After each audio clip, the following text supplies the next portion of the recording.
It was 2:20 in the morning and my mind had somewhere urgent to be. It wasn't a thought that I could name, and not a worry I could necessarily point to, just this feeling, this pull, like my nervous system had received a telegram that the rest of me hadn't read yet. So I sat up and I did the only thing I knew how to do. I sat with it. No application, no guided voice telling me imagine a forest, no 10-minute timer, just me and a mind that was convinced something needed to happen right now. And nothing did. Nothing needed to happen. That was the lesson. But the lesson didn't come that night, not for at least a month after. The lesson came slowly, the way most lessons do, like water wearing stone. Here's what I've come to understand about the mind at 2 a.m. It's not broken. It's not failing you.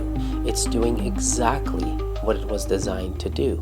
And understanding that changes how I practice medicine, how I meditate, and honestly, how I live my life. There's a network in the brain called the default mode network.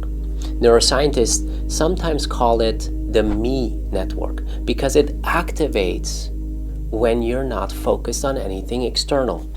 When you're lying in bed, staring at the ceiling, replaying a conversation from 6 years ago. When you're driving and suddenly realize you've been somewhere else entirely for the last 10 minutes.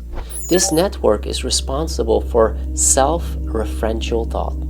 It's where rumination lives. It's where your mind loops the same story, the same fear, the same imagined conversation and conditioning over and over again.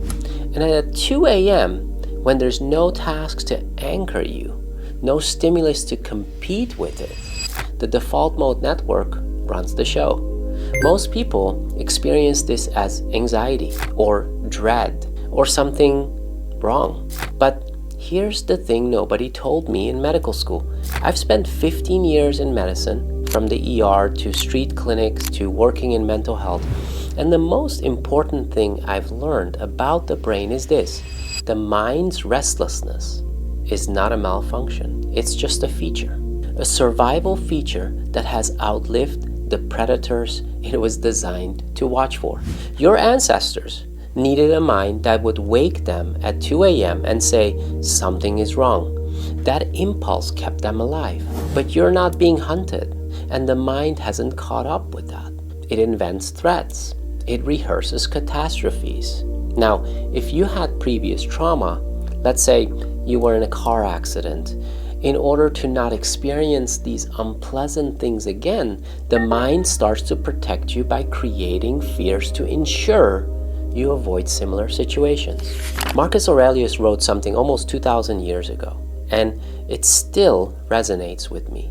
He said, you have power over your mind, not outside events. Realize this, and you will find strength. Not power over what happens to you, but power over how the mind relates to it.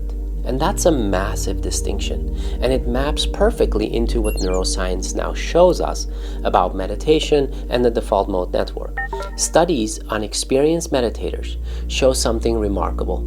Their default mode network doesn't shut off. The thoughts still come. The loops still start, but the relationship changes. There's a decreased functional connectivity between the default mode network and the areas of the brain that assigns emotional weight. In plain language, the thought arises, but it doesn't hijack the whole system anymore. The Buddhists have known this for 2,500 years. They call it the witness mind, the part of you that can watch a thought without becoming the thought, watch an emotion without being consumed by it. You are not your thoughts.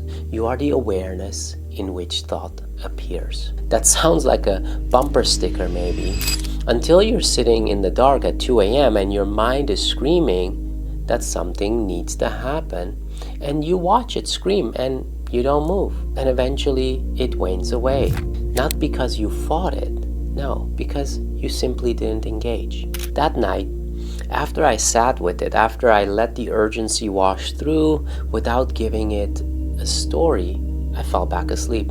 And when I woke up, the thing my mind was so convinced urgently needed to be done was gone completely. Like it had never been there before, because it hadn't.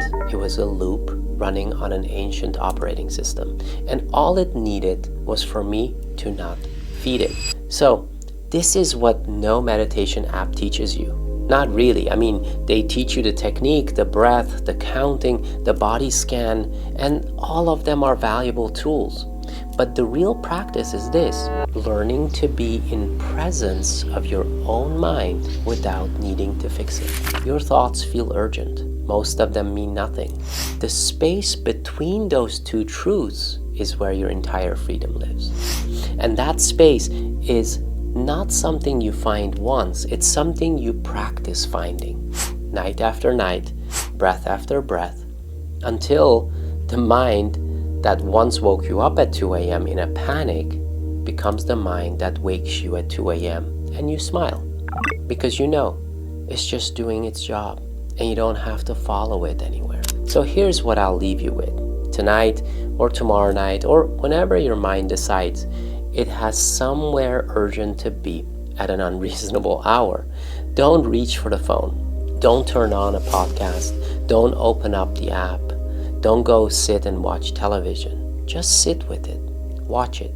Let it be loud. Let it be afraid. Let it do its thing and loop around. And see what's still there when it finishes. I think you'll find something you didn't expect. It's gonna be stillness. Not the absence of noise, but the presence of you underneath all of it. If this resonates, share it with someone who needs to hear it. Keep noticing what notices.